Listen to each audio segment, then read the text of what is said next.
Bismillahirrahmanirrahim. Assalamualaikum warahmatullahi wabarakatuh. Perkenalkan, nama saya Lisa Lawia dari kelas 2 PBAB dengan NIM 2108102040. Di sini saya akan memaparkan materi tentang ilmu linguistik. Deskripsi umum tentang ilmu linguistik. Pengertian linguistik secara etimologi. Kata linguistik ini adalah serapan dari bahasa Inggris dari kata linguistik. Kata ini merupakan kombinasi dua kata, yaitu linguis dan imbuhan kata ich. Dan menurut secara terminologinya, linguistik ini adalah definisi linguistik secara terminologi atau istilah dapat dimaknai menjadi dua, yaitu ilmu yang mengkaji bahasa secara manusia atau disebut the study of human language, atau yang kedua ada studi ilmiah tentang bahasa, yaitu the scientific study of language.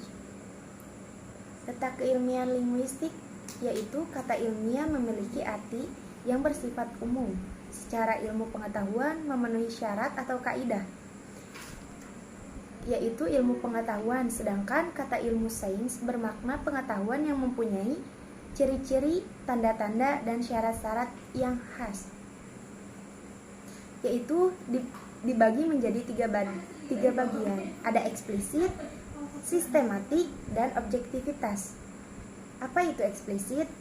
Eksplisit artinya gamblang, tegas, terus terang, tidak berbelit-belit.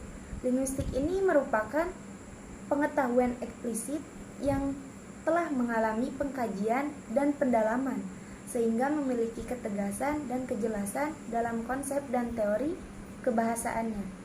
Yang kedua ada sistematik.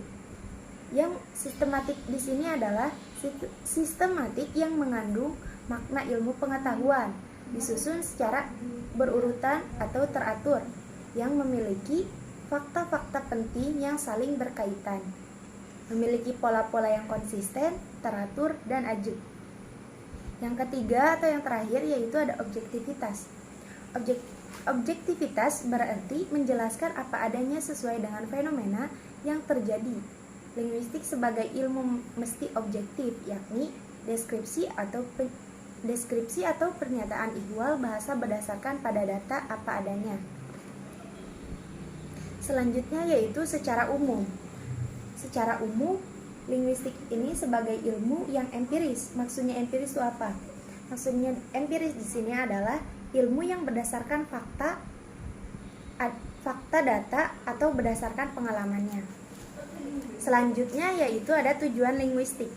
Tujuan linguistik ada tiga bagian. Yang pertama yaitu mengamati bahasa manusia dan mendeskripsikannya secara akurat. Yang kedua menemukan generalisasi dan deskripsi sebelumnya. Yang ketiga yaitu menarik kesimpulan dari sifat umum bahasa manusia. Selanjutnya yaitu ada wilayah kajian tentang linguistik. Di dalamnya yaitu ada mikrolinguistik. Apa itu mikrolinguistik? Mikrolinguistik adalah studi bahasa yang berkaitan dengan struktur sistem bahasa, tanpa memperhatikan cara sebuah bahasa diperoleh, disimpan di otak, atau digunakan dalam berbagai fungsinya.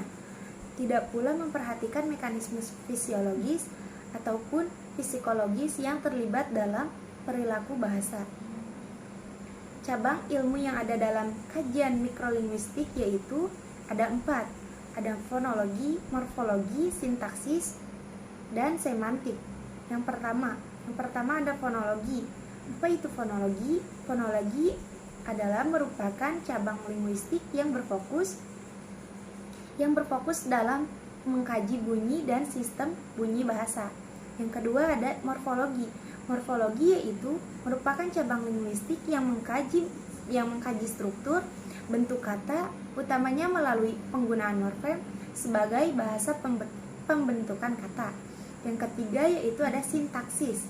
Apa itu sintaksis? Sintaksis yaitu adalah kajian tentang prinsip-prinsip dan proses-proses penyusunan kalimat dalam sebuah bahasa.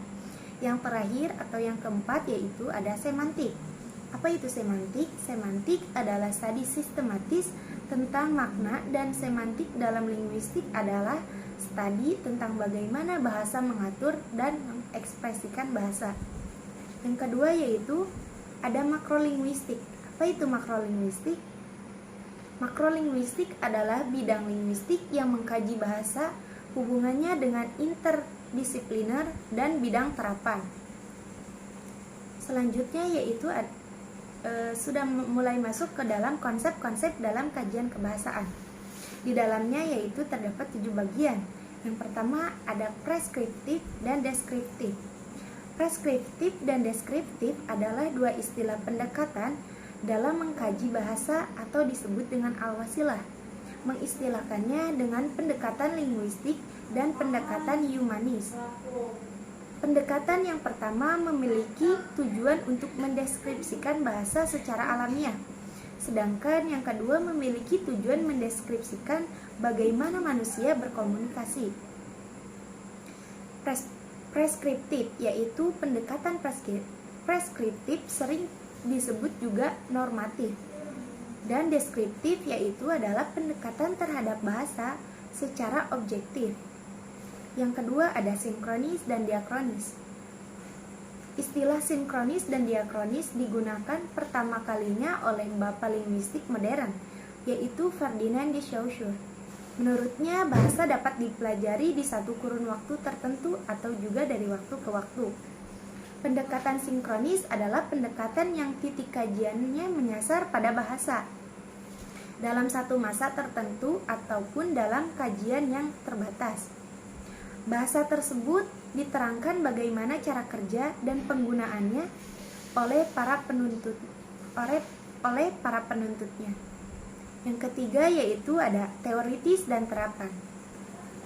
Ditinjau dari sudut tujuan, linguistik dapat dibagi atas 2 bidang, yaitu linguistik teoritis dan terapan. Yang keempat ada historis dan komparatif. Linguistik historis merupakan cabang dari linguistik atau teoritis yang menyelidiki perkembangan bahasa dari suatu masa ke masa yang lain, serta menyelidiki perbandingan suatu bahasa dengan bahasa yang lain. Yang kelima yaitu ada language, lengua, dan parole. Ferdinand de Saussure merumuskan bahasa dalam 3 istilah, yaitu language, lengua, dan parole. Yang keenam yaitu ada kompetensi dan performansi. Istilah kompetensi kebahasaan dan performansi kebahasaan dipopulerkan oleh tokoh linguistik generatif yaitu Noam Chomsky.